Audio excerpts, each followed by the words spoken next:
right, good morning, everyone. Welcome to the Southside Wellness Coalition. Today is August 15th. Welcome, welcome. We are going to go ahead and share screen. Lots of folks in the room and lots of folks online as well. All right, first thing you want to do is start with sharing of the agenda, and then we'll come back and do introductions and approve the minutes, and then move on through our agenda.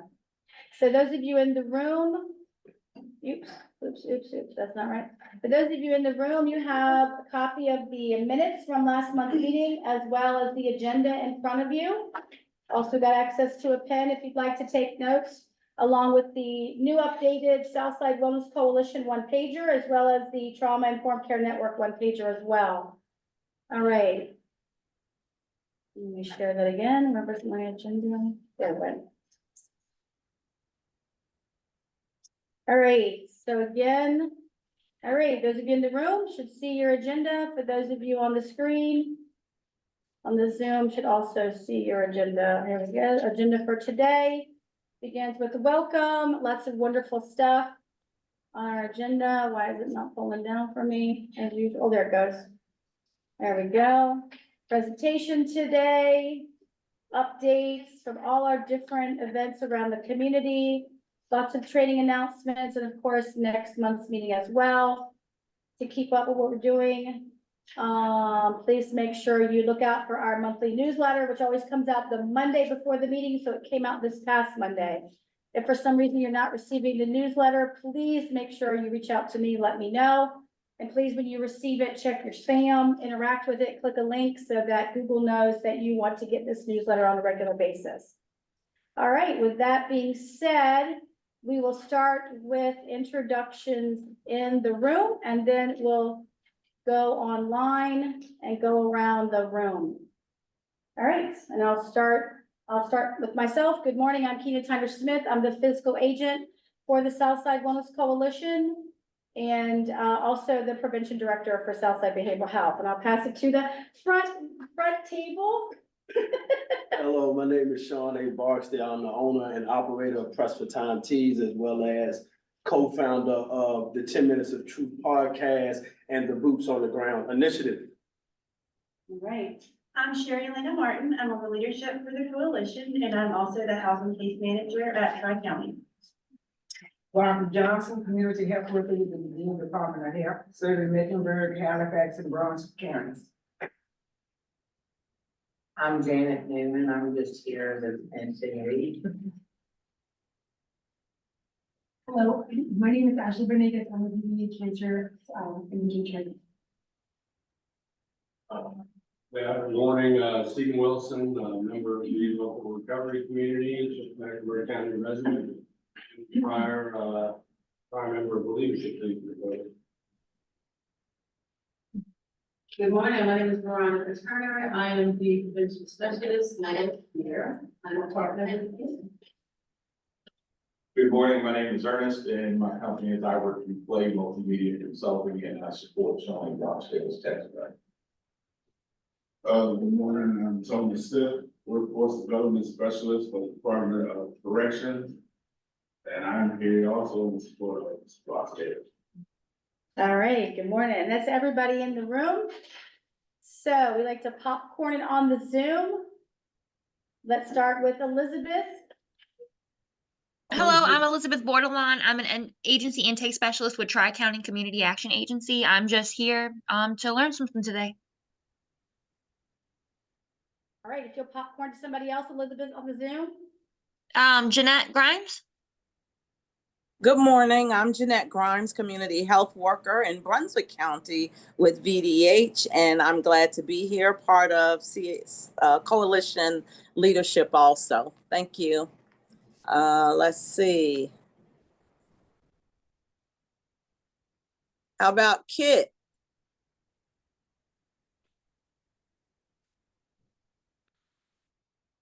Good morning, everyone. I'm Kenan Mayo. I'm the Danville chapter chair of the Health Collaborative. I'm also employed by Virginia Rural Health Association. And it's awesome to be here. It's my first time I've been able to join y'all. Who hasn't went? Let me see. Brian, have you went? No, I haven't, Kit. All right, go ahead, Brian Price. Thank you. Good morning, everyone. Brian Price with the Virginia Rural Health Association. And I will popcorn it to Veronica. Oh, Veronica's in the room here. She's my backup tech. She's my. Never mind. She's my. Never mind. I'll popcorn it to Shannon. Good morning. I'm Shannon Simpson. I'm with Virginia Tech, Virginia Cooperative Extension with the COPE program. I'm located in Halifax, but I cover Southside. Let me popcorn it to Christine.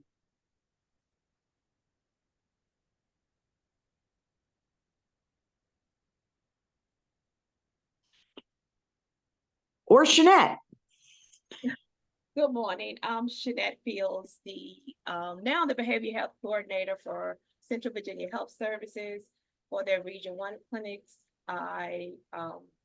which includes Brunswick, Charlotte County, Buckingham, and Farmville.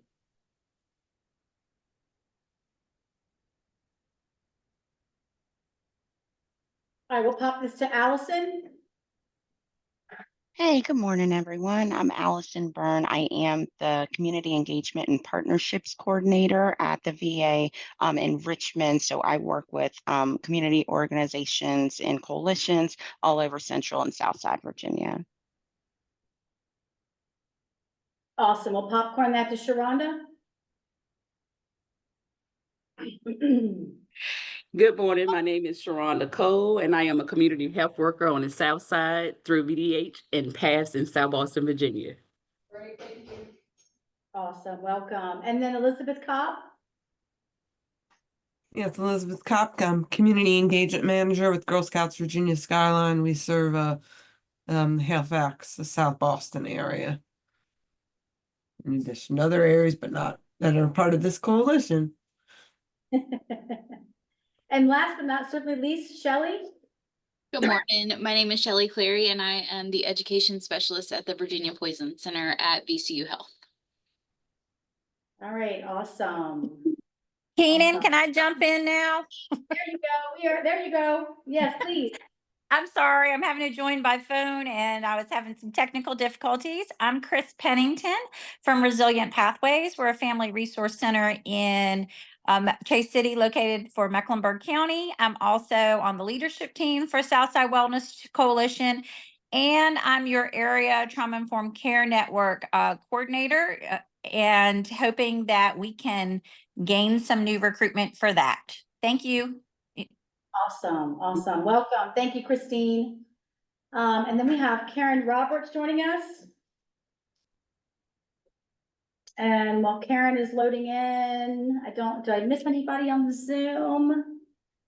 All right. And I know Veronica introduced herself earlier. She's here in the room. She's also got her tech up on the screen for us in case we have any issues. So welcome to Veronica. She's our new prevention specialist here at Southside Behavioral Health. Joined me last month and she's still loving it. It's a good thing, right? Absolutely. All right. So let's go back to the minutes from last month. All right. All right. Karen, do you hear us? Do you want to go ahead and introduce yourself before I share my screen?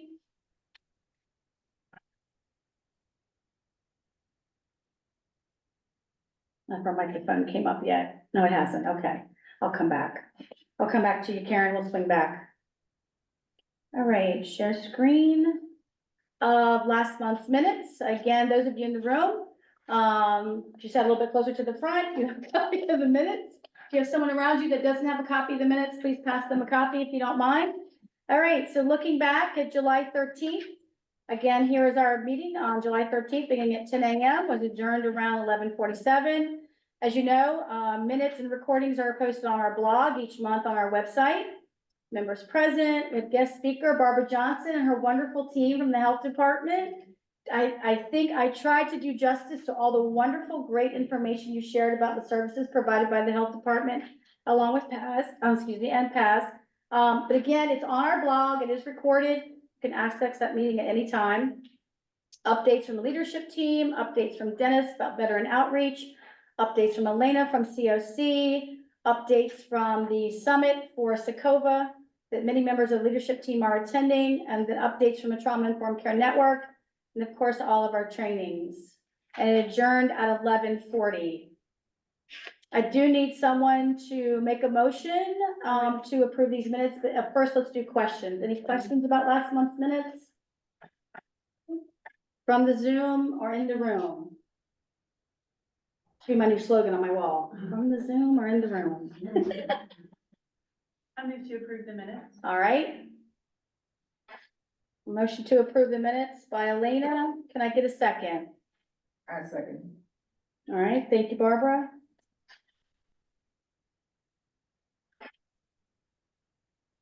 All right, with that being said, I'm going to turn the floor over to Elena, who is going to introduce our guest speaker.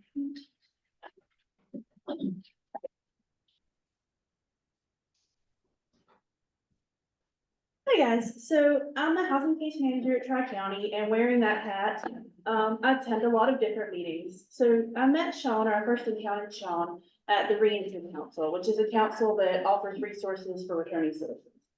And he really made an impression on me. He talked a little bit about a program that he did with Halifax County High School called Pens Not Pistols.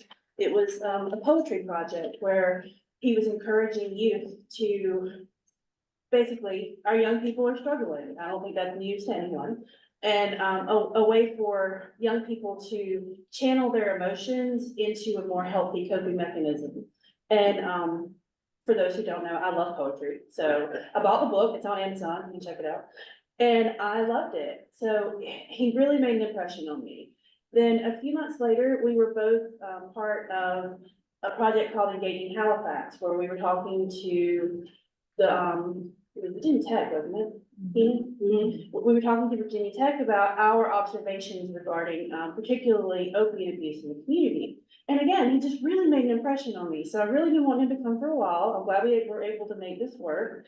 So just to kind of give you a little bit of an overview, Mr. Barksdale is a resilient individual and a former returning citizen. He emerged from the confines of early life incarceration with a commitment to rewriting his narrative. Despite losing his civil rights before exercising them, which is a line that just blows my mind, if I'm honest, his life, the second part of his life became a testament to transformation. Determined to break the cycle, Sean pursued education fervently, earning a diploma, taking college courses, and mastering trades, which again, quite a few accomplishments across the board. His consistency in personal growth extended to social help classes, defying the status quo and vowing never to return to confinement. Post-release, Sean continued his education, delving into business intricacies while becoming a certified peer recovery specialist and championing diversity, equity, and inclusion. Sean's dedication culminated in an ecosystem that serves the community, where his true passion lies in empowerment. His podcast, 10 Minutes of Truth, available on Facebook, not only educates but empowers communities by delivering information often overlooked by society. Restored Civil Rights opened a dialogue with returning citizens, law schools, and a dedicated audience. Aligned with influential organizations like the ACLU and the League of Women Voters, Sean passionately lobbies for the freedom of all. His journey epitomizes empowerment, and through his endeavors, Sean inspires not only the returning citizens, but society to reclaim their narratives and embrace the strength within. Sean, would you like to join me?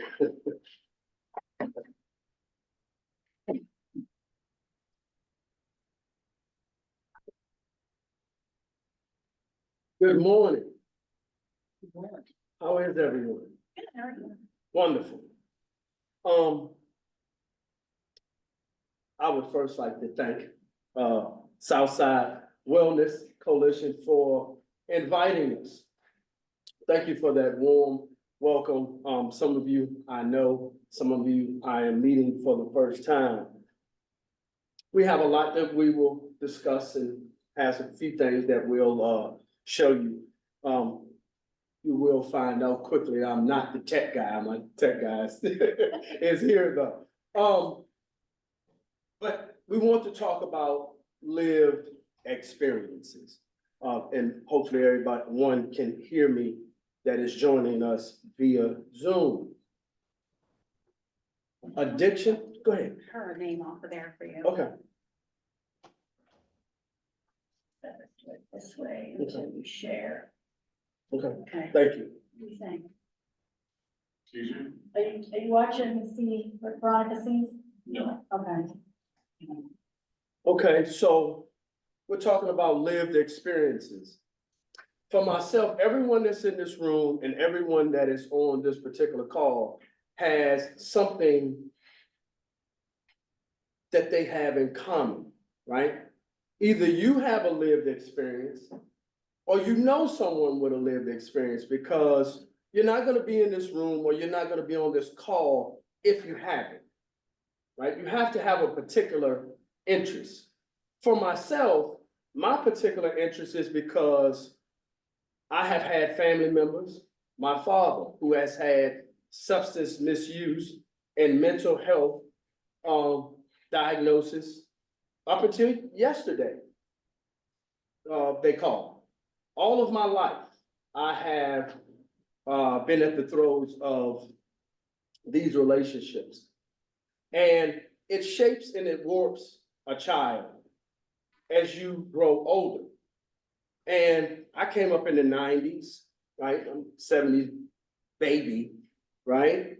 And it shaped me, right? Substance misuse in the 80s, when crack cocaine first hit, it shaped me. I'm an only child. So that means that I didn't have a bigger brother or a bigger sister that I could run home to when someone gave me marijuana. My mother worked all the time. Mother loves me to death. But my mother was more passive and still is more passive. So my mother didn't know how to communicate with a young man, right? That was growing up in a time when this epidemic, which was the crack epidemic, the police officers didn't know what to do or how to combat it. Community didn't know how to combat it. And so we just were thrown out into the streets. Of course, in these lifestyles, you need a coping mechanism too, right? So drugs and alcohol became my coping mechanisms as well, which led me down a very long, dark path where I ended up serving 14 years and 2 months inside of Virginia State prisons. Now, fast forward, how do I get here? Right? It's a lot that happened inside of those years that gets an individual here. A lot was done in the dark that people, they weren't able to see, right? But that's why I'm here. That's what my testimony is to say, okay, this is some of the blueprints that we put together to help others. You will see very shortly what we became, right? But it's the why for me, why? And it goes back to why. Why are you here? Why are you on the call, right? So inside of that prison, I had to figure some things out. And it's the way that we figured things out, right? Because I was a person who blamed everyone, right? That's what addiction does.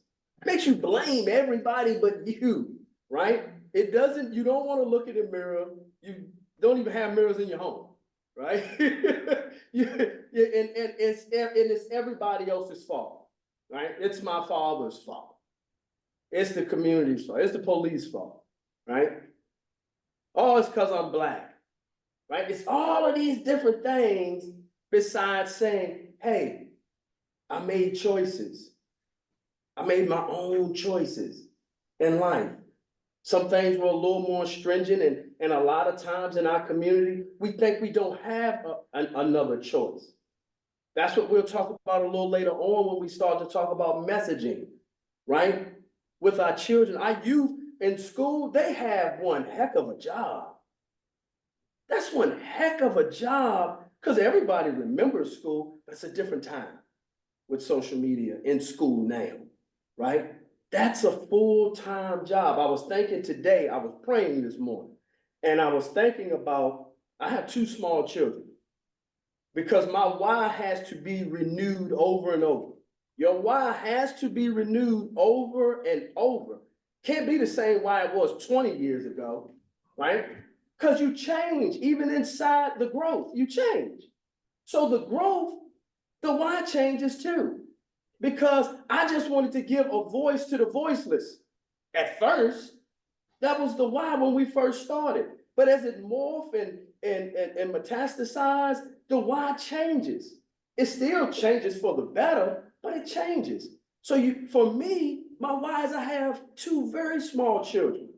I think it was Shelly. How you doing, Shelly? Have a daughter right now is at VCU, her last year, graduating from a dental hygienist to be a dental hygienist.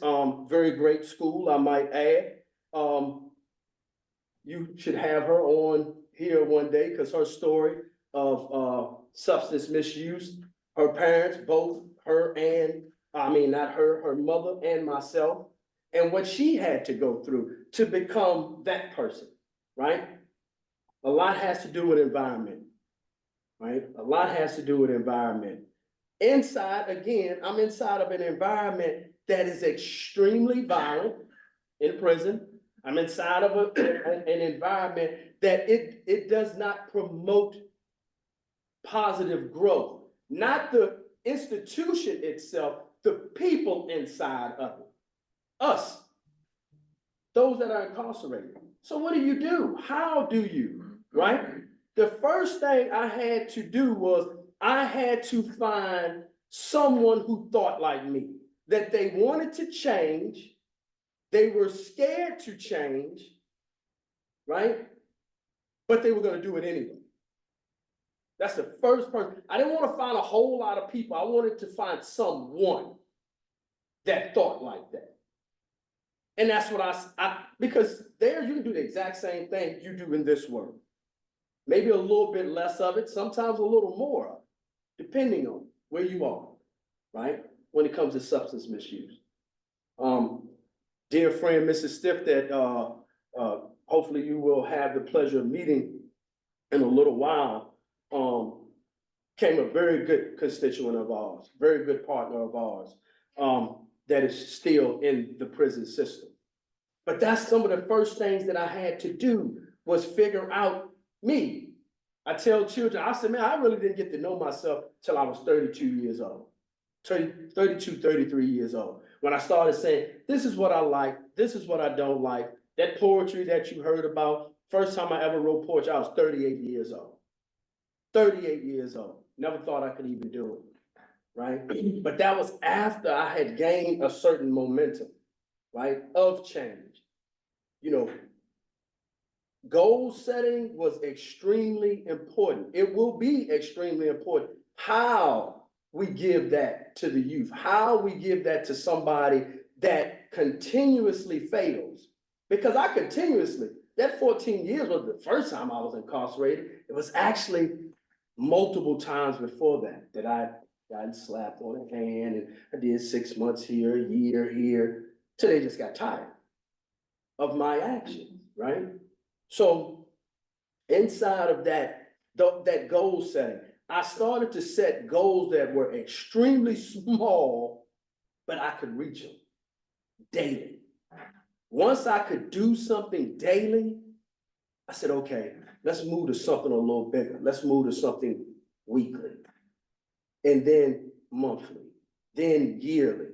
That's how I was able to obtain a GED and these things and that. And the whole time, I'm still using substances though, right? Because that was a bigger thing for me to conquer. So a lot of time we don't understand because for those that are in the form of helping, right? Because we may have gotten out of these throws, as we may say, or we may not have had the particular issue that the individual or the child or the elder is using, and we don't know how to bridge that gap of helping them really, right? Because we feel they should go from 0 to 60 a lot of times. So if we go slower and we meet them exactly where they are, because I had to be met exactly where I was, and I had to have an accountability partner that could meet me the way I needed, and that I could meet him the way he needed, right? So a lot of times you don't need a massive amount of people. You need a one that can accompany you the way that you need, right? So inside of those things, we started to goal set, the goal setting and the consistency, and having that accountability partner and yourself, that when you fall, because you fall, you will fall, doesn't matter. Everybody in this room fails at something, right? So once we started to do that, we could gain momentum. We gained momentum more and more and more. Everything okay? Yeah. You sure? Okay. More, whatever you need. The folks in the room are sort of rolling me a little bit there. Okay. Can you just click them? Yeah, sure.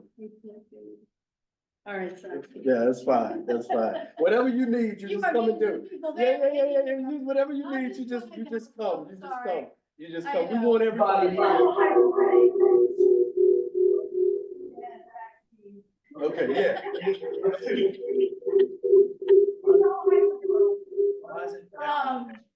Ernest, can you mute yourself? There you go. Okay, thank you, tech guy. And then, so, We're trying to be very conspicuous, but. yeah, it's fine. Definitely fine. But yes, that's some of the things that we had to do. And we gained that momentum. And I remember the first time that, because we know in peer recovery, you have stages, right? You have the prerequisite stage, right? Before you even think about changing, there's a stage. And I often tell people when I go back into the prison system, because the prison system is suffering. They're suffering. Our children are suffering, right? And I tell them, just for hope, to give them hope, right? That what you can look like, what you can become. And I tell the story of, I used to work in the kitchen, right? When I worked in the kitchen for one reason only. It wasn't for the 27 cents, of course, right? I worked in the kitchen to steal. I wanted to steal the potatoes. I wanted to steal the jelly. I wanted to steal the juice to make the wine, right? That's how I would make my money. That's how I would support my habit, right? Of being an alcoholic, right? Friday nights, they would show us movies every Friday, right? So depending on what guard was there, might be a sweet night. I remember having a couple of blunts rolled up in prison. We had the shampoo bottle full of wine, and I'm really, really intoxicated. So much so that there's a microphone that when it's time for lockdown, they yell, 10 minutes to lockdown. When this happened, I snapped back. I said, I'm in prison. I forgot that I was in prison. I was so high. That was the first time I had a thought of, maybe you should do something different with your life. I didn't change anything at that time. I went on a couple of years but it was the first time I ever in my life thought about it. Then there were different aspects, different scenarios that played out in my life. But it was the accountability partner. We have to, I just want to be people's accountability partner, right? In a way that they understand that there's no judgment. Especially with the youth. We can't judge the youth, right? Because they be wanting to change. They want to change. When we did that pins not pistols scenario, So many children, when I said, hey, you see these banners, this is my number. Text me anytime. I'm talking about right then on the spot. And they're telling me what their problems are, right? And we're saying, okay, this we can handle, this we can handle. We're gonna get you to a qualified professional. But you have to have that trust, you have to have that bond with these children. So when I came home, of course, I really put my boots on the ground. And what you're about to see is some of what we were able to become. And then when we come back, I really want to have a dialogue with you guys, okay? So if you could probably, no, I got it right here. Share screen, right? And here. Share. Let us know how it looks. Perfect. All right. 10 minutes of truth with Sean A. Barksdale is committed to bringing you the truth. My father went to prison, right? When I was very young, I didn't know how much I needed my father. The first time I ever got in trouble on square, very first time that I saw handcuff key, because I had no respect for authority. Once you get that label, it sort of puts you in a place, because now you gotta own up to it. So now I'm on probation. You know, I call you charge. You know what I'm saying? Now you need some money. From that conversation, we went on to spark many conversations all over this nation. My name is Sean Barksdale, and I could really talk to you guys about how my father wasn't in my life and how that detrimentally scarred me. I started getting in trouble, was 17 years old, first time I got incarcerated. I can tell you about, you know, I did 14 years in prison. I can tell you about all that stuff, but that ain't what I want to really talk about. You're brilliant in your own right, but you're misunderstood because they don't know how to get the information to you, maybe. You have to know the condition of a people before you teach. We designed the clothing for the Mayweather fight. I went from somebody telling me, you ain't never gonna do nothing. There's a big world out there waiting on you. Thank you, man. My name is Sean Barksdale, man. Thanks for having me, man. I came up with this concept, boots on the ground. Our school systems have become a war zone. We want the children to be able to cross over to you, and you to be able to cross over to the children effectively. A role model can either be good or bad. I don't have one. My father was in prison. My mother working all the time. I disrespected a lot of people. I ended up going to prison for 14 years. I didn't understand my value. Your teachers, your educators have great information for you. Change, it's a process. It's not an event. A process is a day in and a day out thing, man, that we have to do. It's not cool, man, to invite a woman to your private part. It's not cool to invite these teachers to your private parts or anybody in those streets. I didn't have a facility that cared enough. The boots on the ground effect, we here for it. Boots on the ground. We ain't no one-all. That's it. We here now. You gotta learn the work, your value, the respect. Hopefully, we can start to bridge that gap. That's why we're here. That's why your teachers are here. That's why they are in you guys' lives. What we have for you guys is, we brought you guys some journal, and you can start to write down why you feel the way that you feel today. Journaling can change your life. I'll write one word. I'm mad. That's the shit. Come back later on. Add to it.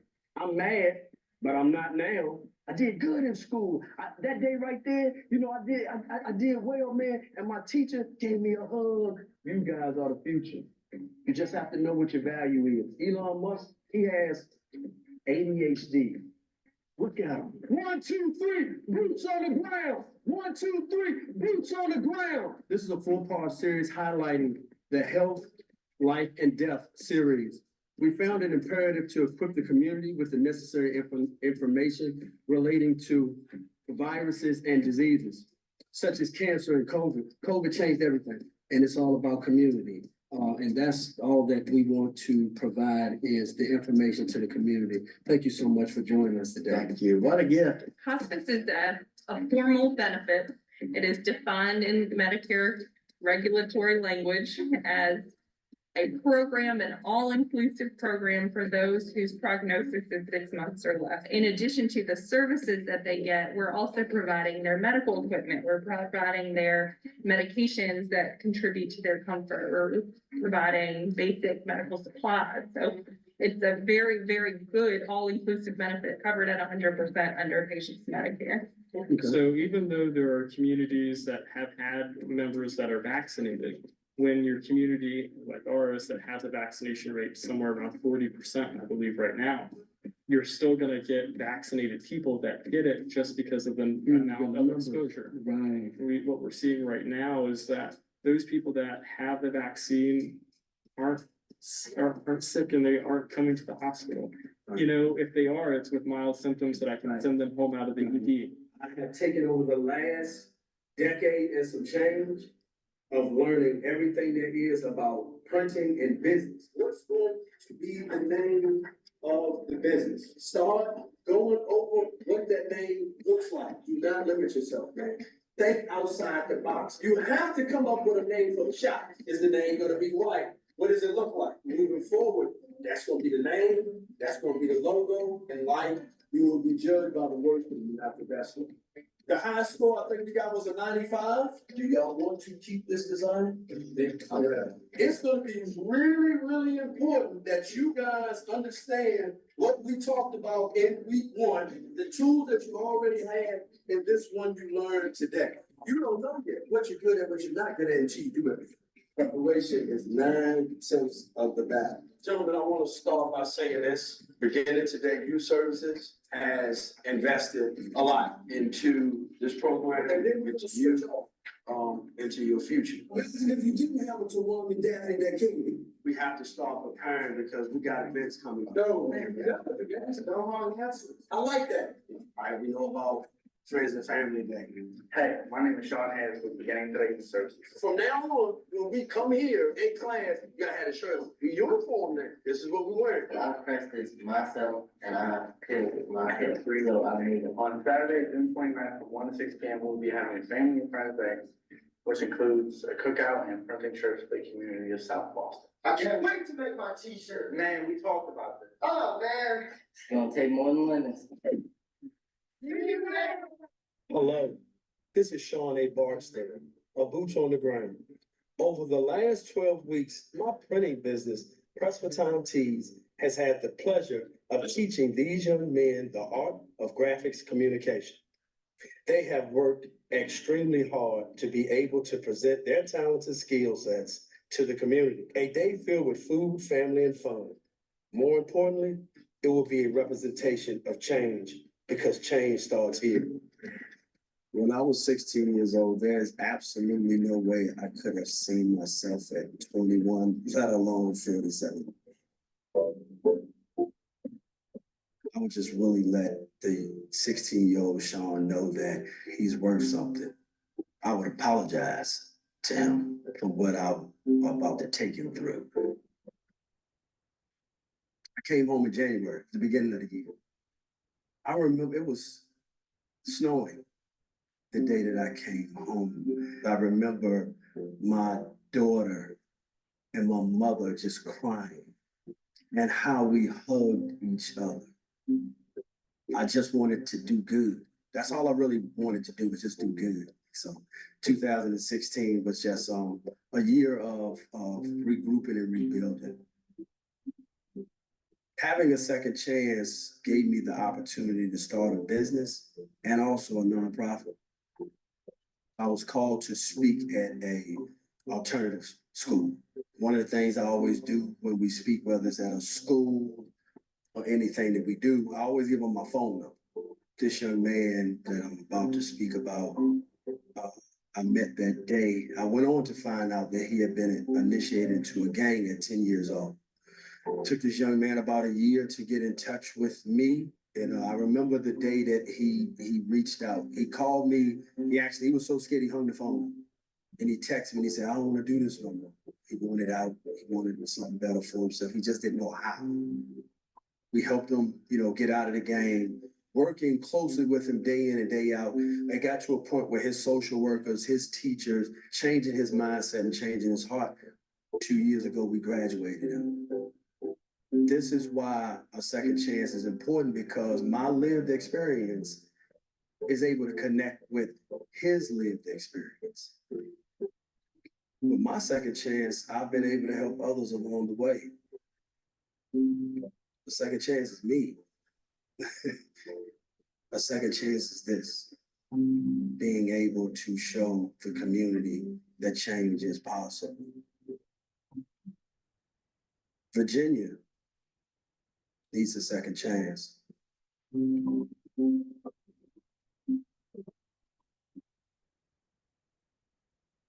Your lives are very important. Your existence is extremely important, and your futures are very important. I have seen violence in our school system firsthand. Why do I care? Because I'm a returning citizen that is thinking for a change. I purchased my first handgun at the age of 13 from school. Thank God I never used it there. And I've developed emotional intelligence for my life. I combat that same behavior daily with my boots on the ground initiative in school. I'm asking you to invest in the future of America's children today. For further information on what we've been able to do and how you can help support our mission, please click the link below. I'm hearing wonderful things and seeing wonderful things, and I encourage all of you to support him. Thumbs up to Sean and Boots on the Ground. It's important to use your word, not weapons.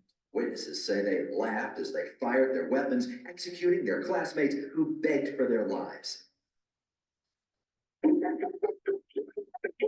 That was a call to 911 at 11:33 a.m., May 24th. At 12:50, police went in and killed the shooter.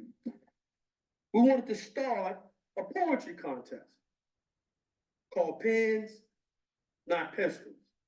We want to build a community around this, man. You know what I'm saying? Somewhere that we can get that pain out, that we can get that aggression out. You know what I'm saying? And we ain't got to go pick the glizzy up, Joe. You know what I'm saying? We ain't got to go get busy in the street. We ain't got to fight up in here, right? So what does this poetry contest look like? It's going to be ran through the English departments. So you get with your English teacher, you know what I'm saying? And they'll tell you how to participate in this poetry contest. There will be 3 finalists at the end of the year. At senior day, we're going to pick the winner. We're going to give you a plaque, and we're going to give you a cash prize.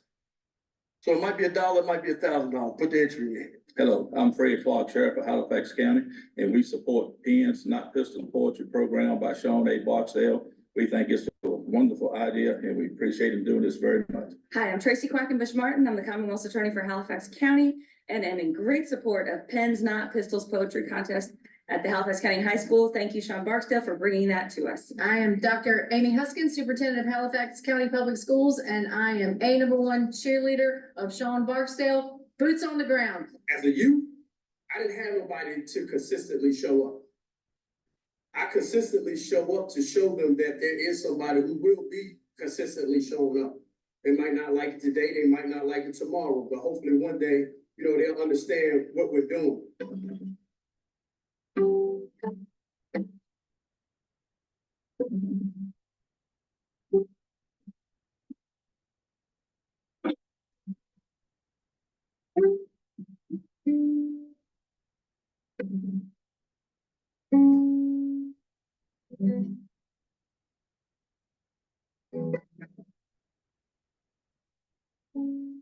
What you trying to do?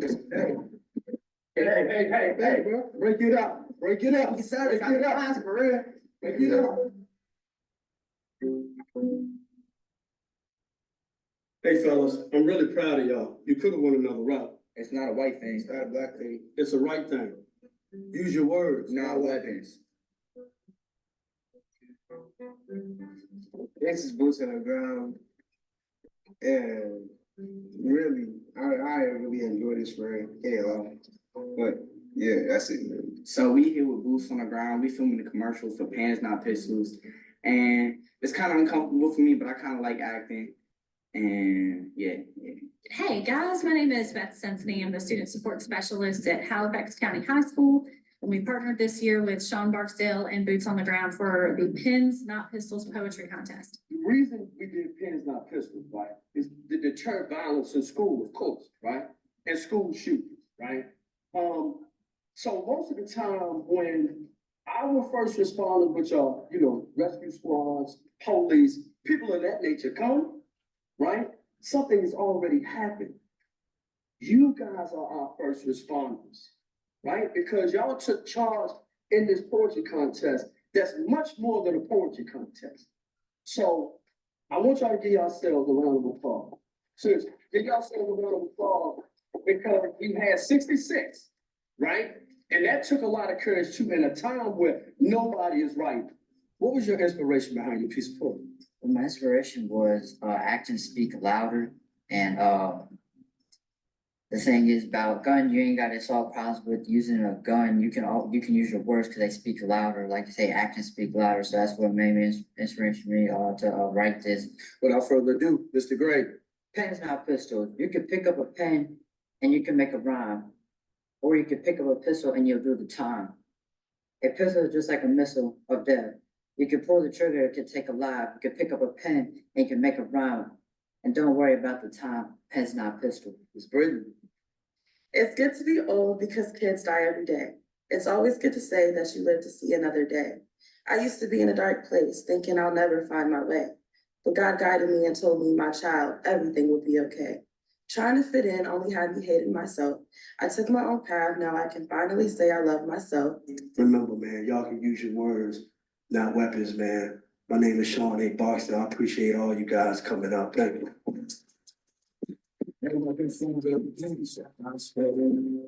Final speaker of the night, Sean Barksdale. Everyone, please welcome me in welcoming Sean. Thank you all. You could have been anyway. Education is the most important thing that you will receive in your life. Growing up in the 80s, I grew up in a very small rural town. The only education I felt I needed was math. I felt like once I could count money and I could measure, I didn't need anything else from education. When it came to law, I had no respect for it because I was on the other side of it. One of the reasons I'm here is that I didn't learn enough about it to stay out of prison. ACEs is the cornerstone to most trauma, and it leads to crime. As a prosecutor, a future one you may be, a defense attorney, a public defender, a judge, a professor, to be as effective as you will need to be, I implore you to understand ACEs. ACEs affects everything socially, emotionally, and also your physical health. I implore you to study this. You're gonna have to go an extra mile because you're not dealing with hamburgers. You're dealing with lives and souls. I was on probation from the age of 14 years old to 41. I leave you with this: fight the good fight, ladies and gentlemen. We'll see you on the other side. My name is Sean A. Barksdale. Thank you.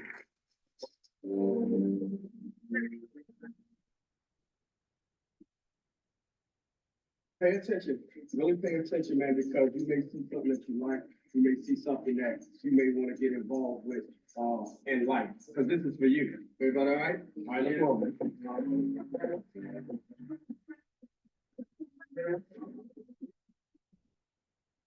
We're now going to our automation and robotics lab to learn about that program.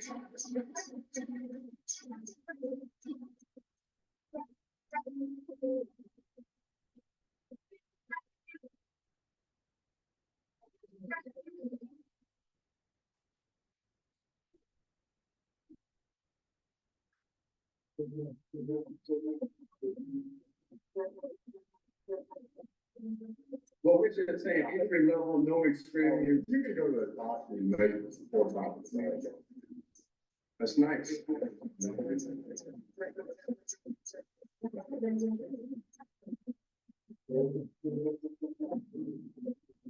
one of the first things you do is start out with like this. How do you think around here?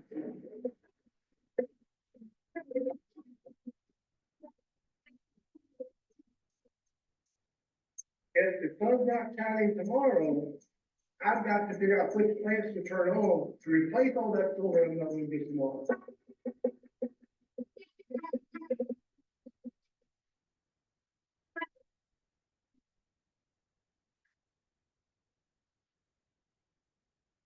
Moment. Stop acting like you're not smart. You know what I'm saying? I'm serious, man. You guys are really smart, man. Everyone, we just finished all our modules at the Higher Education Center here with Rosen. You put this together for a wonderful presentation. Wonderful presenter. We thank you so much. Today, Larry Houghton and myself will be at District 8's probation and parole decision points graduation. My name is Sean A. Barksdale. First of all, I want to congratulate you men and women. I want to share a blueprint with you. What is a blueprint? It is a design or a pattern that can be followed. So what is a person's blueprint? It is a basic idea about your life. The first thing that you need is a foundation. What is the foundation to our blueprint of life? A very famous architect by the name of Franklin Lloyd Wright. He said, freedom is from within. Learn to free yourself from yourself, and then you will be able to build. My name is Sean A. Barksdale. Thank you guys for having me.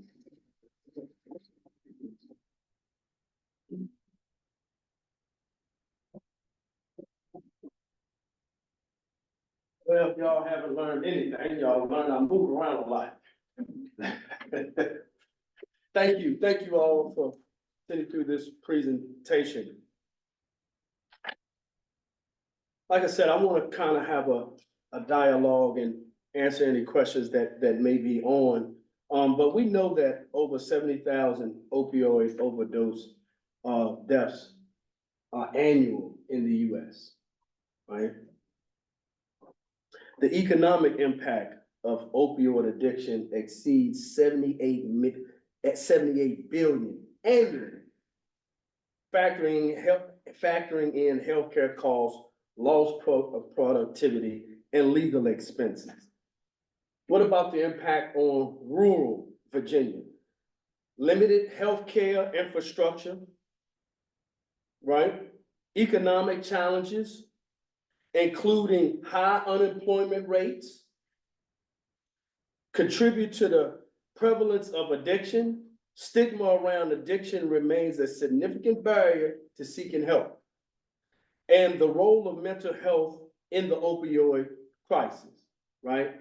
So as we start to go down this path, and then some solutions we may be able to provide, right? What brings you here? What places you inside of this coalition? What's your why? What's your why? To learn more about it, and I've been a lot of the places you've been. How about you, man? My why is, health equity, making sure that everybody have access and equality when it comes to, health resources, and also to learn. I love to attend stuff where I can get further education. You don't always have to go to school to get education. Correct. You can get education by coming to Correct. presentation like this, because I've learned a lot just from this. Correct. Thank you. Me and this beautiful lady here, we've got to know each other a little bit. And what's your why? My brother, before he passed away, was following your blueprint. He had been homeless. He had been on meth was his primary substance, but he wasn't picky, to quote him. And he was starting to get it back together, and he passed away in a car accident. He had 3 children. I have 2 children, and we've always been very open about, he had some adverse childhood experiences. Right. I grew up in the same house he did, Right. him too. We just responded differently to them. But I can see very clearly, especially with the wisdom of hindsight and education, how it happened for him. Yep. And if I can prevent anybody from going through what he went through, especially his children, that's fine. Absolutely. Absolutely. Sorry for the loss of your brother.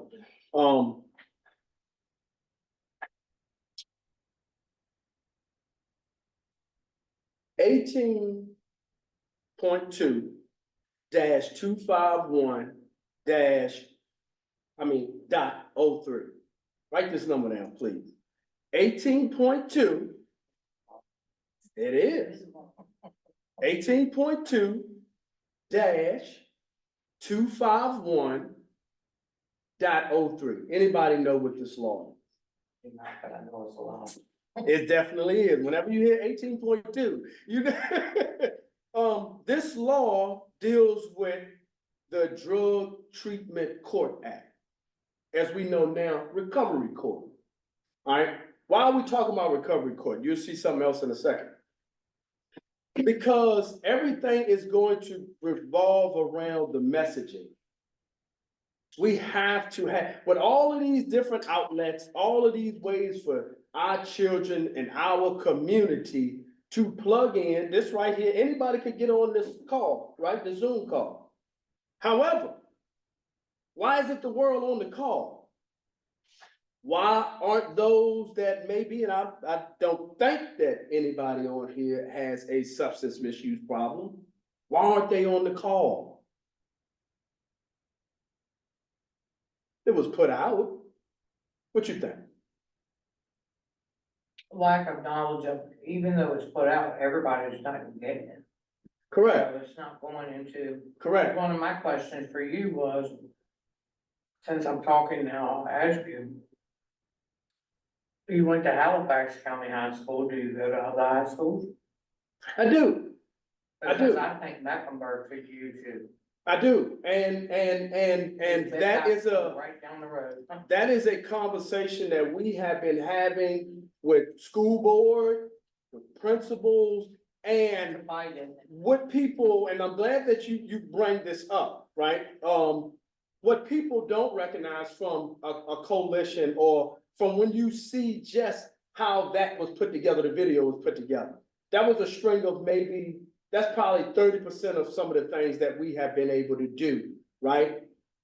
However, the process, right, is what people don't understand, right? The process of the email chain for us to go back and forth to even think about getting into the school, right? So it's a process, and that's where you really have to have your boots on the ground consistently, because unfortunately, not everybody wants change. Not everybody cares to see change. So you have to connect with the people that are like-minded, once again, that really want what you want.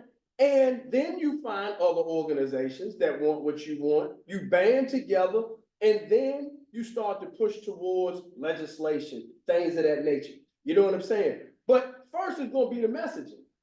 And it has to be a consistent messaging. This is why when we looked at the model of 10 minutes of truth, we said, okay, I looked at my lived experience. I said, okay, how do we put the medicine in the can? You see that print program? People think the program is about printing. Printing was maybe 40%. They learned a skill, no doubt, the introduction to a skill, but it was the life skill that was given to them.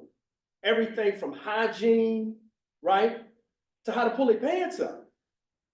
That was the consistent method of change and focus, right? So the messaging is going to be direly important to the youth. So when we looked at that model, we said, okay, now where you can swipe and swipe and swipe and swipe and swipe and swipe and swipe, you got 6 to 9 seconds to catch anybody. That's an adult.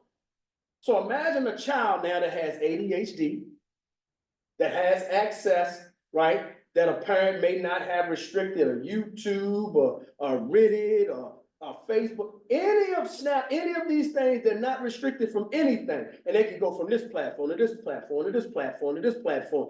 How do I catch his or her attention fast enough? Well, first of all, the messaging can't be long and it can't be boggled down by technical terms. They're not going to listen to it. Inside that 6 seconds, they have to hear something that is extremely relatable to their life. And saying, hey man, I didn't have my father either. I almost blew my head off one day with a 380 because I was sitting in my room. He gonna hold, what did he say? What is he talking about? That's how I felt last night. So the lived experience is what they're gonna attach to, right? And then you give them the medicine in the candy, right? Because we got a lot of issues going on in the community. And I'm gonna tell you who is on the front lines. The mothers. The mothers are the ones on the front lines because they the ones who contacted me. They the ones saying, hey, my son is being bullied on his PS5. He's being bullied by older kids, grown men on a PS5 because you can communicate from here to Europe on a PS5. How do we tackle that? There has to be some messaging around that. That only because he lost the game that he wants to end his life or her life, there has to be some messaging around that. So we said, okay, we're gonna do short pieces of messaging, no longer than 10 minutes, right? That's gonna be packed enough that you come back, and you come back, and you come back, and you come back, right? That law that we talked about, because some of the remedies, we have to look at rural counties. We had the privilege of sitting down with Judge Cunningham, who operates recovery court in Halifax County, right? Beautiful system. It's a beautiful system. It's a beautiful method that we don't have to keep warehousing and packing people with mental health issues and substance misuse into prisons. It's not a get out of jail free card, which I had to learn. We sat down and we put this messaging out. And the thing about podcasting is different from radio or talk show is that it doesn't have a shelf life. It's out there forever. It's just like your favorite artist. You ever found, well, most of us in this room, I don't know, y'all women look pretty young, but Motown. Yeah, not the guys, just the women. You know?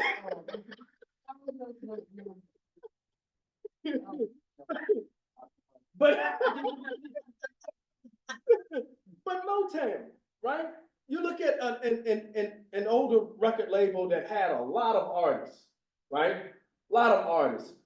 Podcasting is very similar, right? A lot of people still today, they don't understand because now it's in this toddler stage, not in infancy anymore. It's in this toddler stage, right? And a lot of people don't understand the demographic of what you can do with that type of messaging, right? Because just like that artist that I talked about, a younger child now may find Marvin Gaye, and they go research Marvin Gaye, and they find out about Smokey, and then they find out about Aretha, and they find out about all these different people. That's what happens with podcasting. I had a lovely lady I was introduced to 2 weeks ago.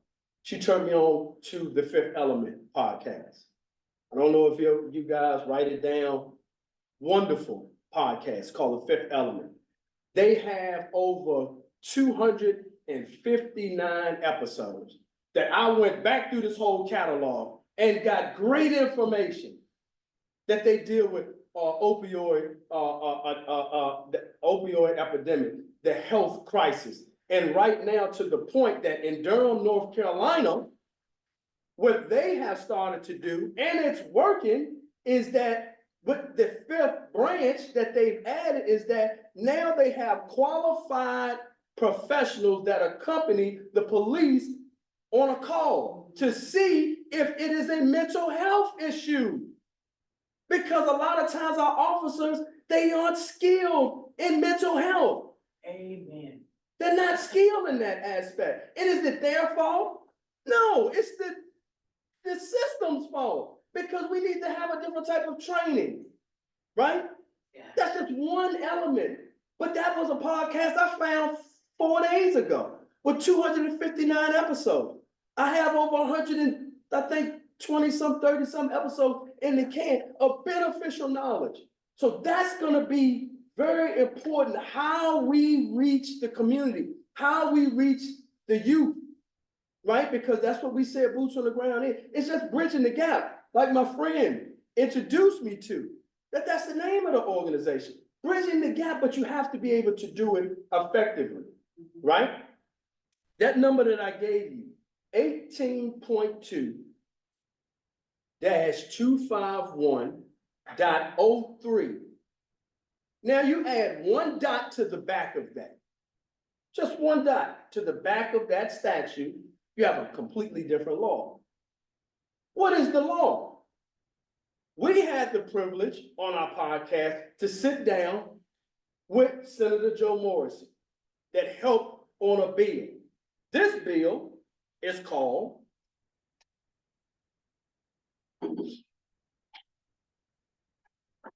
the Safe Reporting of Overdoses. The safe reporting of overdoses. So what does this entail? A lot of individuals do not understand that before this was put into law, that if you OD or someone with you overdose, you won't get locked up. You won't get charged for certain drugs, right? Now, we may know that because it's important for us to know that. How many people do you think that may be having substance misuse problem know that? Little to none. Little to none. So what are they gonna do when someone overdose? They're gonna run. They're gonna run because they don't know that. They're not sitting around. It's only a very small, minute percentage of people that say, you know what, I'm out here doing crime. Let me see what bills they pass. It's not gonna happen. It's not gonna happen, right? So what do we do to inform those people? You gotta be in the community. You gotta come from behind the pulpit. You're gonna have to get off the phone. You're gonna have to get out the office. You really gonna have to get into the community, right? And you're gonna have ways of reaching these kids. These kids are not sharing.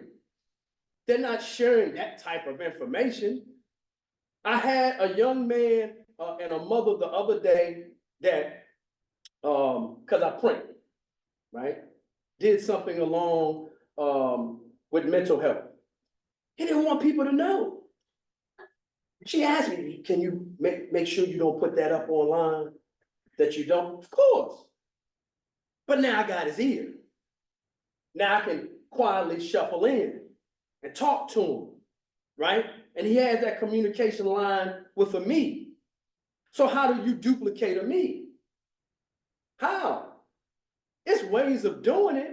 It's not easy because Ernest is saying I'm a unicorn, right? But I'm a unicorn that can take the horn off, put it on your head, right? Because we understand what the blueprint looks like. But it takes work though, right? And my thing was, just like you seen a Joseph Akers that was in a gang, if you consistently, I can't save the world, not trying to save the world. If I could, I would. But you have to take smaller doses of the youth and you work with them constantly, and you stay in their face with it. We stayed in their face with it. Nope, we're gonna be back again tomorrow. Nope, we're gonna be back again next week at the same time. And what happens? Because it happened to me. I went to boot camp when I was 21 years old for a drug charge, right? I thought I got off the hook. They took 10 years, compressed it inside of 6 months, right? Oh, I got off the hook. They sent me to boot camp. That was the most traumatizing 90 days of my life. But I learned some things about myself. I learned some things about my body. I learned some things about my mind that I didn't know once I pushed it to the limit.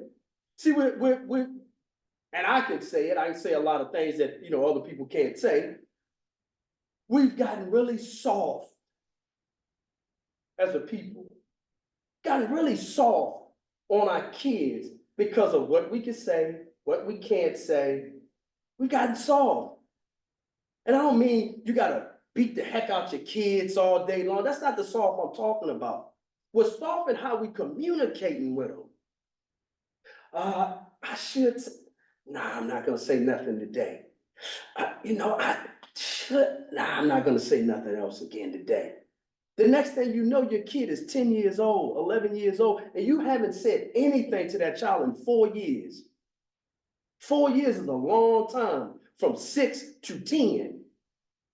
With a child that's trying to not only figure their life out, they're trying to figure themselves out, right? So you're gonna have to do something distinctively to connect with that child. When I went into a barber shop, because like I said, I got 2 children. My children are coming up in a way better household, right, than I saw. And not saying that I came up in a horrific household, I didn't, right? But just some things were missing, some things missing. But my children are coming up in a great household, great teachers inside the family, inside the house, as well as at school, right? With that, I could easily say, hey, I make my money, I'm fine. My children are fine. I went inside of a barber shop. I had a barber shop talk last year going back to school with at-risk youth. I asked them the question. I said, why do you think I care? Why do you think I'm here? You know, no, you don't care, right? I said, well, I'm here. And didn't nobody pay me to get here. So I gotta care for some reason, right? I said, but why? I said, the reason being that I care about the community the way I do is because I wish somebody would have showed up for me, first of all. Secondly, is that I have 2 beautiful children, smaller children, 3, and a younger, an older child that I love very, very much. And they're doing very, very well. However, if I don't care about you and I leave you to yourself, you may meet my children in the street one day and harm them. That's our job. You gotta care. Because you're here because you care. But it has to be different because we got a lot of groups, we got a lot of organizations, and the government got a lot of money. And they're trying to decide where to put it, why to put it. We gotta band together. This is the only way that we're gonna get legislation that's really gonna work. Right? Because one of those antidotes that we need more treatment centers. Mecklenburg needs more treatment. We need treatment centers, right? And there has to be the messaging around what that looks like. We need qualified professionals to sit down with us and tell us why we need these things, how we need these things. And then we band together and we move on it. We move on it, right? Mr. Stiff, I've been back in, how many times have I been back in your prison, Mr. Stiff, in the last year? I think about 4. About 4 or 5 times. Within a 12-month span, I've been back into the Department of Corrections 12 times. 5 different prisons. Why? Because these same men and women, a lot of them will come back to the same society, and a lot of them entered that prison with substance misuse, but it changed while they were there. I had never seen heroin before until I went to prison. I'm in Halifax. They ain't had no heroin in Halifax back then. I saw it when I seen my cellie sitting on the toilet sleep. For a long time, he just woke up. I mean, what's you narcoleptic? Like, nah, man, he call it train. I was like, train? Like, what is that? I didn't know about it, right? So it doesn't mean because you're put away or you're in confinement that you're not gonna be have access to. You're gonna have access to more. So those men and women need a different type of hope, because they're gonna come back to the community at some point. And they need to know that they have a home, as we were talking about, that they can come home to. They need to know that they have treatment centers. They need to know that there will be transportation to get them to these centers. This is where our monies and our funds need to be placed. I seen on Facebook yesterday, they had a card, no bigger than this card here, no bigger than this, on Facebook yesterday. The woman had her finger like this, and it had the numbers 1, 2, 3, 4, 5, 6, 7, 8, 9, 10. This is how many times her child could go to the bathroom that year to be excused. 10 times, it'll be punched. That's your first time. Next time, that's your second time. Why? Because everything happens in the bathroom. So, our legislators, this is what they came up with. I'm not gonna say if it's wrong or right, because at 10 minutes of truth, we give you the truth. We're just gonna give you the truth. We have to figure out.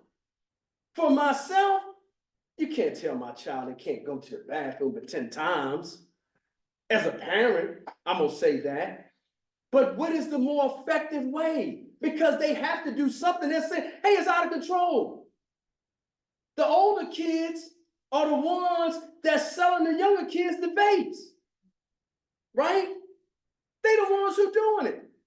So how do we combat that? Do we say, hey, we need to put more bathroom monitors that your job is to stay in the bathroom? That's what your job is. You stay in the bathroom. You rotate in the bathroom and keep the same person there so that I can get a rapport with you and I don't switch off every other day and it's a new face for you to say, I get out of here, clown. I know you now, right? I have a rapport. That's the only reason these children, well, I'm short too, so they think I'm their age. But besides that, right? I have a rapport because I go back again and again and again and again. I want the relationship. I have the relationship with our law enforcement that they say, hey, Sean, we got a problem. Can you talk to the individual before we go in? Right? That's the relationship that we want. We want them to say, hey, can you send a professional down here to assess this situation? That takes time. That takes consistency over and over and over and over again. So that is why we're here. And I'm not gonna, bore you guys too much longer with this information. But is there any questions or anything that you would like to know from us and how we can help and move this thing along forward? Anyone, even online? I wanna know what can be done, even if it's something I can do, to have more things like this in Mecklenburg County, because it's nearly impossible. I've had different churches and things and get together and try to have, build a recovery house, whatever. And it's almost impossible to get that signature on the dotted line. It's a fight. It's like they don't want it. They don't want it here. It's like you were saying something about it's just a lot of red tape. What do you do, bulldoze your way in there? Almost it's like you have to. Yes. And it's not okay. But yet on the other side out of their neck, it's like you keep committing this crime, you keep doing this, or to whoever the you is.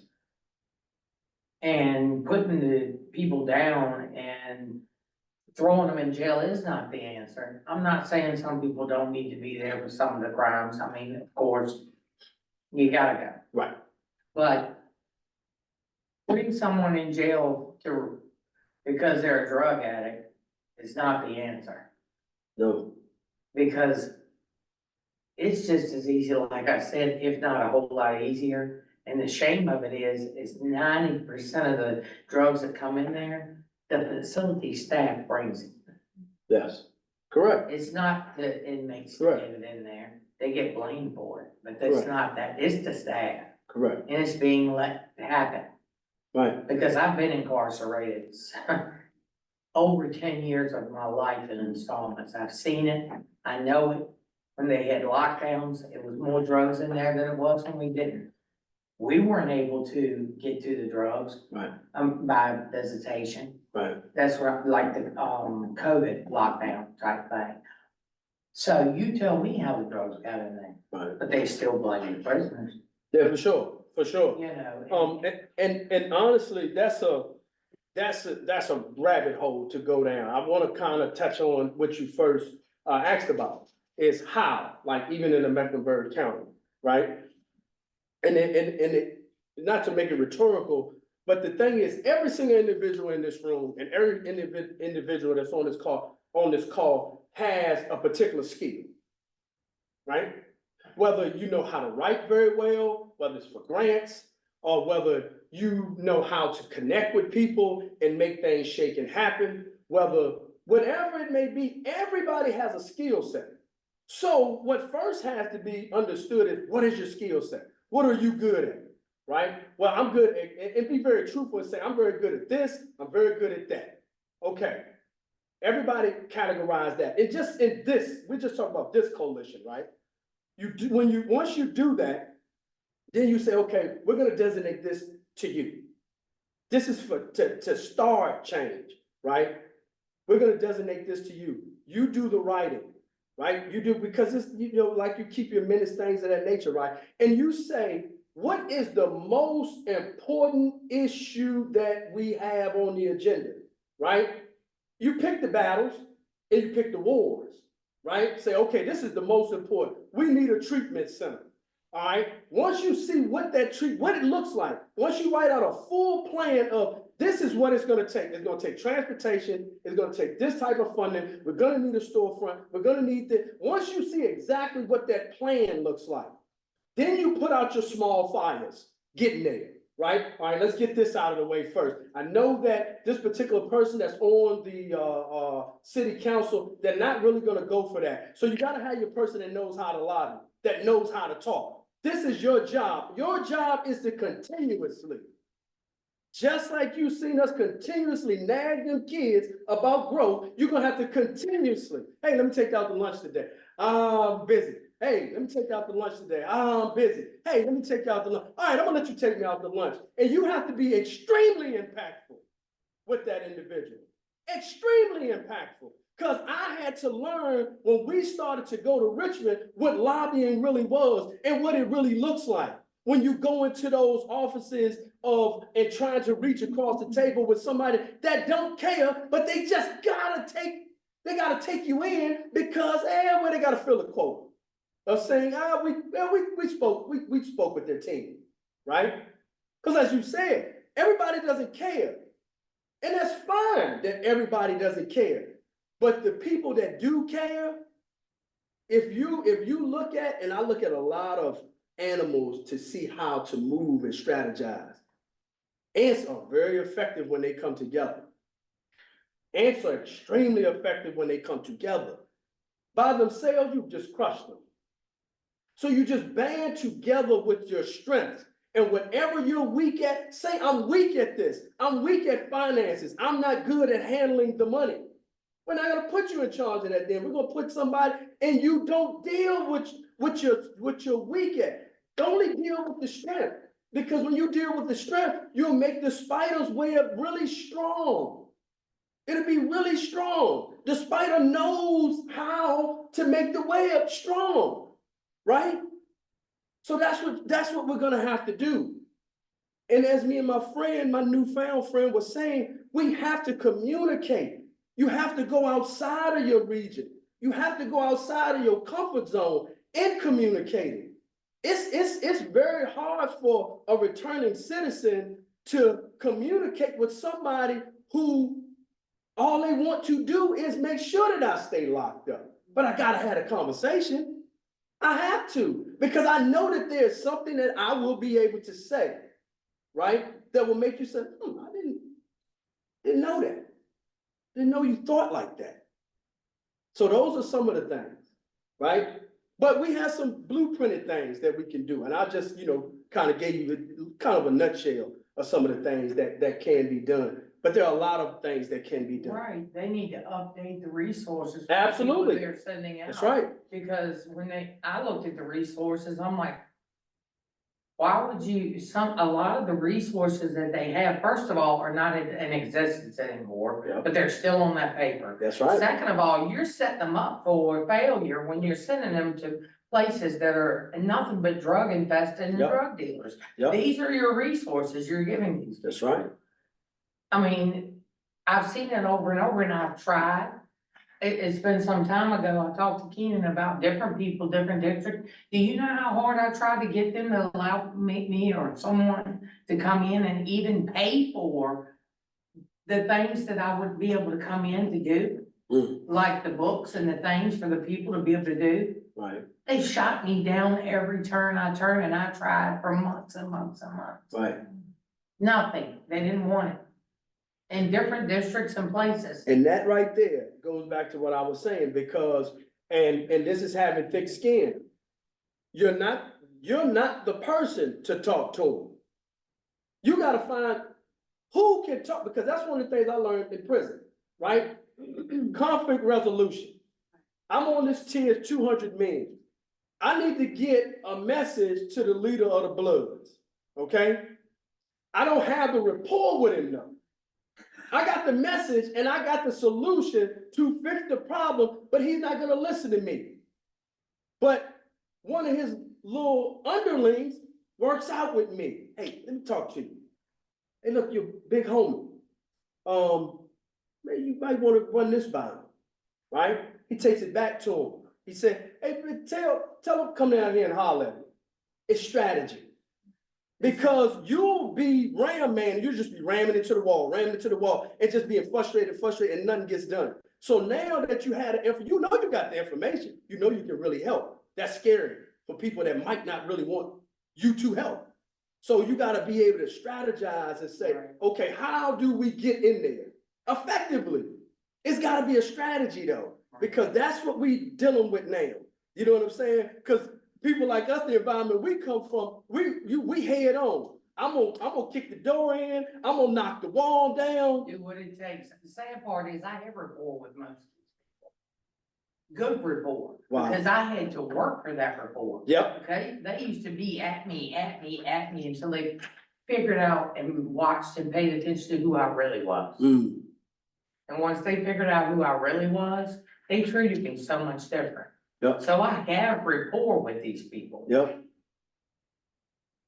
It didn't matter. And this is in Mecklenburg. Is this in Mecklenburg No, or that one. it's somewhere else? This is, Okay. this is in, Troy, Virginia. Okay. Fluvanna. Okay. I was trying to get Okay, yeah. different things back into there. Yep. But you see, the person only can do that, whoever the head person, I forgot his name right now. The warden there, he can do only what he can do. Yep. Because he's got somebody over top of him. You know. so Absolutely. either way, you know, you don't even know who to trust in there anymore, because he could be allowing, I'm not saying he is, he could be allowing everything that's going on for the drugs to be coming in there. Because it's all about, life is about $1 more than it is about lives. And I'll even say to that, and I can speak to me and Mr. Step. Because I know exactly what you mean about gaining trust to get back in, right? And I had to use unconventional methods, right? Because my thing was the workforce. It's extremely important that these men and women have access to employment. Because that's big, right? That was big because I didn't go into prison through the warden. I went in through Mr. Step. Right? Workforce specialists, right? And That there. And listen, but the thing is, and see, my thing is the blueprints of doing things, right? That's the exact same thing, that model of saying, I gained a great rapport with him. He's a great man that really wants change, because you know, just like I know in that particular situation. And I told counselors the same thing. You have a young, vibrant counselor, y'all may experience it yourself. They're fresh out of school and they want to change the world. They come into an environment, right? And that environment says, oh, you're very vigorous. We're here. It's a lot of work for you to do. And then somebody else says, here's some more work for you to do. And then here is my work for you to do. What happens to that individual? They get wore down, right? They get wore down. So you have to be able to connect to the people that can really make a difference. I got free reign to go into this institution now, right? And we do some great things with these men in these institutions. So it's gotta be a strategy, because you gotta give them exactly what they really need. I'm the guy that says you need employment. While I'm giving you employment, just like we gave them young skills to those young men of saying, hey, why you need that employment? This is something else you may think about. I came out of addiction like this. They didn't even know that that's what they were signing up for. They thought they were signing up for a skill, but it's a skill getting clean too, right? It's a skill that you constantly have to practice. I've been drug and alcohol free for over 20 years. Thank you, thank you, thank you, thank you, thank you. That's big, that's huge. But every single day, I'm thankful for sobriety, but I never act like it can't happen, that I can't fall off the wagon. That's every day. And when someone can connect to someone like that, they're more acceptable to listen to that person, to want to connect to that person, to want to act and be like that person and inspire. Because we just need hope. We're in a time when we need hope. So thank you guys. My name is Sean A. Barksdale. Thank you guys so much for having me.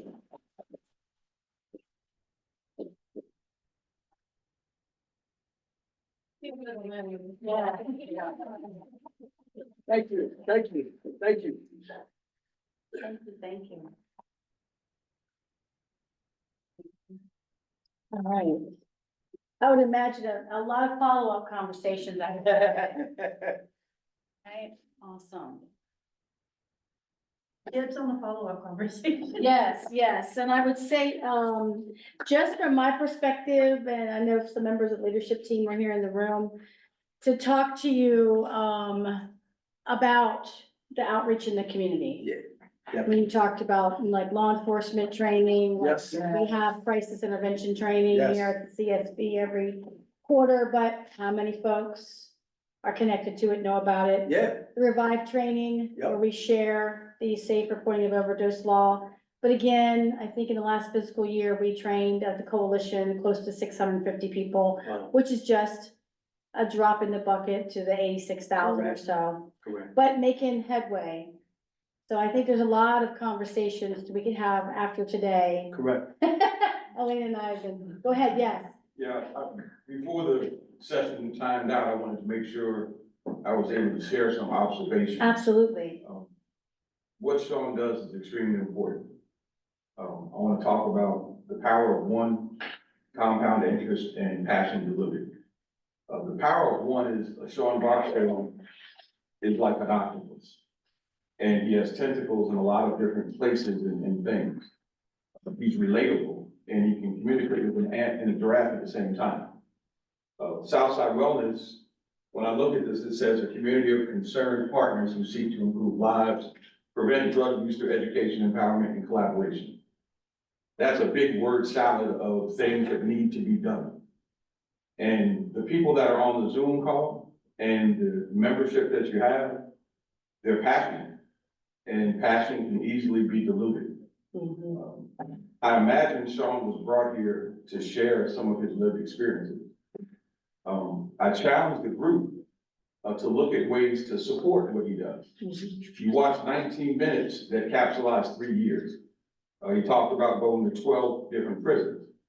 A lot of those visits involve renting a vehicle, putting gas in the vehicle, and taking time away from what he does to take care of his children and himself.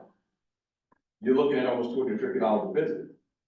That poetry contest was a year-long effort that started prior to school starting with a visit to the superintendent, multiple emails, thousands of dollars of pens to be given out to children, dog tags to be given out to children, banners to be purchased, a 4.5-minute commercial that ran in the movie theater for 3 months, and 40 visits to classrooms by Sean himself over a two-day period to talk to the young people about why using their words and not weapons was important. And visits with the legal department to make sure that these kids could be filmed. And then because there were only 3 winners, the 66 could be included into a book and be published. So you talked about, we could use this in Mecklenburg School. Well, this was about a $10,000 effort that came out of his pocket. Not a 501c3, people aren't throwing money at him to do these things. So his passion is not diluted. To get these things done, it takes networking. It takes communication. It takes relationships. From what I see that Southside Wellness is doing, you're doing a lot of great things, and the messaging could be expanded by utilizing Sean, 10 Minutes of Truth, and Boots on the Ground. We're in a room full of adults that are trying to reach young adults and young men and young women. And the propensity for us to have effective communication to them and even availability is minuscule. But with his efforts, that poetry contest spawned several hundred phone calls that led to phone calls to guidance counselors, to different authorities, to therapists, to make sure these children got treatment that they needed, because several were afraid to come to school, were afraid of being shot, were tired of being bullied, and that information is passed on. You guys have a plethora of information that's valuable that can save lives. And in order to get it out, you know, Sean's podcast is reached on 19 different platforms. So anywhere that young people are listening, or their parents or their grandparents that are bailing them out of jail, or picking them up from the hospital, Spotify, Twitter, Amazon, Pandora, Apple Music, the tentacles are there, and you guys are on a mission, and you were insightful enough to bring him here. What happens once he leaves? So the challenge that I put to Southside Wellness is to not let this visit be a one-off. It was great to get the information, but if you see value in his life's lived experiences, then I challenge you to find ways to bring him to meetings like this, into the different school systems, because I'm thinking with the 50 people that I've seen and looked at their occupations, and the networking, the possibilities that they have, they could probably make that happen. And then when it comes to the funding, it takes money to move around. And it seems as if organizations like this and others have tentacles into money, but have to be creative about how to use it to get messaging out. So I challenge you to be creative, to not let your passion be diluted, and to let the power of one, meaning of Sean, reach many. So you have an opportunity in front of you. And I think it's awesome that you brought him here, but to bring him here and not utilize his skill set in the future would be a disservice. That's all I've got to say. Well spoken, thank you. I'd like to tag on to that before that was being said, that one of the things in the years that I've been involved with this coalition that we've always struggled with is our getting and retaining youth in this coalition. And after watching the video presentation portion, that piqued my interest into where is the partnership here, where we might be able to finally do that. And I think we would be remiss if we pass that opportunity by. I think we should take a look at that. Absolutely, absolutely. Thank you. Yes, because we've done 2 events at the beginning today, youth services. So yeah, so we're crossing the same tracks at different times. They might be more Absolutely, efficient. yes, absolutely. All right, any comments from the Zoom? Anybody on the call want to add to? I just want to make sure. All right, anybody else? All right, fantastic. All right, so what is left on the agenda? Is updates from the leadership team. I know Liam is absent today. Was there anyone else that wanted an update? We didn't really have much of an update. We were scheduled to have a meeting yesterday. It kind of fell apart. We were having some technical issues, so I think it was just me and Liam chatting for a little bit. Okay. And And then skipping ahead real quick to the CSC, for those who don't know, the CSC is the continuum of care. It's, how we address the needs of the homeless and people who are in danger of becoming homeless in the area. Our meeting was scheduled for last Friday. I hope to be able to give y'all an update today, but due to the weather, we rescheduled it to tomorrow, so I'll have an update for you next time. All right, next meeting, okay. All right, National Night Out,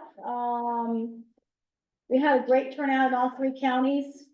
Lots of things that we shared, lots of great information. Pictures will be on our, website for that. Great turnout for that. Update from the ticket. I have some flyers for the, in the room, so I'll pass those around. If you don't mind taking one, then pass them back, you guys could share them. Let me share it on the screen. So Christine, as she mentioned earlier, we'll go ahead, see that she had to drop off. We developed a flyer for the Trauma Informed Care Network event that's happening in Chase City, in conjunction with the Autumn Jubilee. And so you can see there on the flyer going around the room, as well as I shared online. The Trauma Informed Care Network is hosting Passport to Wellness, a focus on physical and mental wellness fair. It's going to be on Saturday, September 21st from 9 to 12. As you can see by the flyer, we're trying to recruit other agencies to join us. As always, having strategic partners available. And then Christine is developing a passport booklet, so when people come to the Autumn Jubilee, what they can do is they come to the Citizens Bank of America parking lot, which is right there on Main Street, will just be blocked off specifically for the Trauma Informed Care Network and us. And then people will be able to come in and talk to different agencies about physical health, mental health, as you mentioned earlier, sharing resources, things that are going on in the community to help folks. So you can see that we're hosting this community resource fair next month.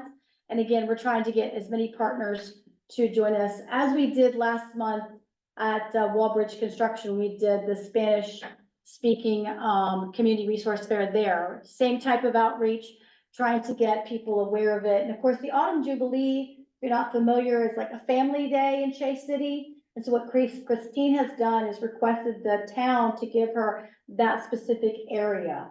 So it's going to be a walkthrough. People will be able to get good quality information. You can see that we've got Christine's Resource Center already there. And you can see we've got the coalition and Southside Behavioral Health there. We're looking to hopefully max it out like we did last month, where we had so many logos of people who wanted to come that we couldn't fit them on the flyer. That's Nice. fantastic. So that is next month. So let's see. All right, so I'll be sending that out. That was just created in the last couple of days. We'll have that out on our social media, Facebook, Instagram, send it out to the news. It actually was in the newsletter this past Monday. Let's see, I've got some stuff in the chat. I'll save the chat. Let's see what we've got there. Oh, Jeanette said, thank you for sharing, Sean. Sharonda said, great information. Thank you to all of you. Elizabeth sharing, Mental Health Summit, Strong Girls, Strong Minds, Mental Health Summit created by Girl Scouts of Virginia Skyline, September 8th from 1 to 5 at the Hotel Roanoke. Oh, wow, cost is free. Oh, fantastic, fantastic. Maybe that's something we could talk on, the leadership team could talk online about sponsoring some type of transportation or something to that for local. Okay. Oh, wow. Yeah, Oh, wow. Lewis Gale Hospital, they're in their parent HCA is the presenting sponsor, and there's other sponsors making that possible to be free. And it's already gonna max out. It's barely been advertised other than a quick little post on social media and a few touch points to the public. It hasn't even been advertised. For example, the schools in the Roanoke area just started today. Like, it hasn't even been advertised to the local area where it's being held. And you said the registration is already maxing out. Is that what you said? Very soon, within the next week. Yeah. Wow. It's an event that we hope to grow. This is just a pilot. Wow. Shows the need. Shows the need. Yes. Yeah, definitely. Okay. All right. Okay, all right, let me see, did I miss anything else in the chat? Let's see, oh, you sent the flyer, okay, I'll download that, okay, I'm awesome. actually gonna share something else in the chat. I've also emailed it to you this morning. Okay, awesome, Flyer. thank you, you're the best, thank you so Yep. much, up with all my little technical stuff. You have a lot of moving parts this time of year, so. Veronica and I appreciate that. All right, then also on the agenda, veteran outreach, Dennis, along with the local veterans, through the American Legion are sponsoring, Fishing with Disabled Veterans event next month, September the 17th. That will be coming out. Veronica will be setting up a table there for us, sharing information along with the many resources that come from Allison. Send us a whole new box of items to share with our local veterans during that outreach. And then updates from Sakova. There are 5 coalition members who have been registered to attend Sakova at the Hotel Roanoke, October 20th through 22nd. Let's see, and then over here on the side table, as well as on the newsletter that went out on Monday, all the different training events that we are currently sponsoring. What's left in August is the Revive training this Sunday that we did in conjunction with the Medical Services Corps. And then we're doing the International Overdose Awareness Day is on August 31st, but on Friday, we are sponsoring 3 consecutive Rapid Revive trainings, 1 in Brunswick, 1 in Mecklenburg, and 1 in Halifax. We're encouraging folks to come out in these, the 4-hour period and get Rapid Revive trained, and get Narcan and get the Revive kit. And then September, you can see we've got, Lock and Talk training and, Revive training at both SBCC campuses, Alberta and Keithville. We've got Safe Talk training, the 3.5-hour, suicide prevention training at the Estes Center in Chase City. And then later in the month, we made a duplicate flyer to kind of put them together. This is the 3.5-hour training. But I think anybody can take that anybody who lives and breathes should take that. And then the deeper dive, applied suicide intervention skills training about safety planning at the end of the month, both at the Estes Center. They're sponsoring work for us. And then later in October, November, and December, so please pick these up. And again, they're in the newsletter as well. We're sponsoring mental health first aid for both young adults and youth. And we've got 2 of them in VCU Hospital, and then the other 4 in this building, in this room. So lots of great stuff that came out this month to kind of help us make sure that people are aware about the different mental health awareness and suicide prevention trainings that we're sponsoring in the community. Let's see, and let me think what else. Oh, and then don't forget also, yep, I just did it yesterday. Veronica's following up with the 3 people. Even though obviously we're out of COVID, we're doing a lot of hybrid stuff, we're still doing the virtual Revive training, lunch and learn. People can get Revive trained, and then Veronica delivers them their Narcan and their kits afterwards. A Revive training, it's a lunch and learn type of style. People log in, they bring their lunch. I've got my lunch, and we eat and snack and talk through the Revive training for an hour. We just did one yesterday. We got 3 people on there yesterday. And then, one more, we're doing, the ACES 3-hour training at the end of next month. So the weekend after, we're gonna be in Chase City at the Trauma Informed Care Network. We're sponsoring a 3-hour ACES training at, New Mount Olive, Church in Halifax. Lots of people, they open this to the community, which, churches don't typically do. And so I've already got people who have signed up that are coming from the community. So that's going on. That we put the pastor wanted that to be across the community over the last 60 days. So we're still putting it out there. People are registering. So that'd be a great big event for all of us to attend.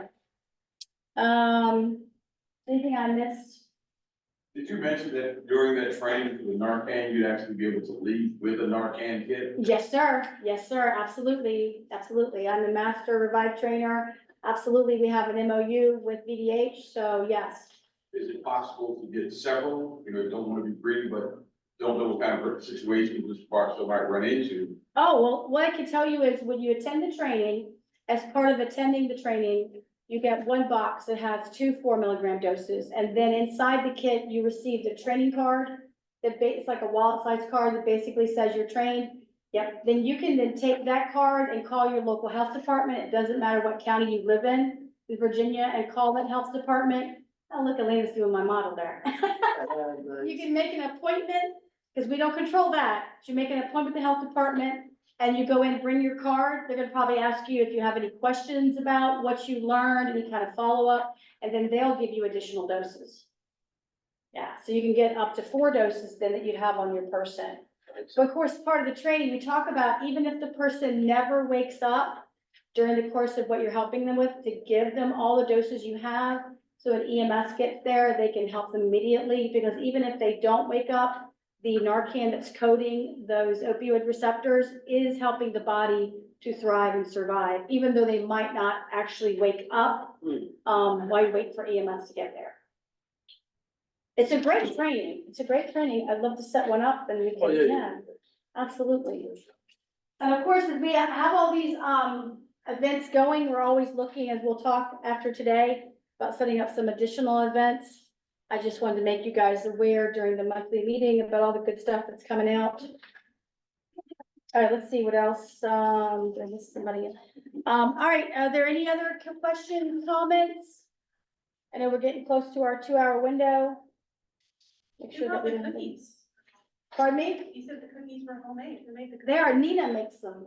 Yeah, the coalition purchases cookies from Nina. She makes the homemade, we'll call them the coalition cookies now. We've had them the last couple of months. People seem to quite like them. Pardon me? Oh, yeah. We can share that, what it looks like. Absolutely. All right, were there any questions online? Any questions online? All right, what we'll do is we will adjourn. Let's see. Adjourn at 11:56. Any comments, questions online? I will save the chat box. All right. Thank you all very much. Thank you for joining us.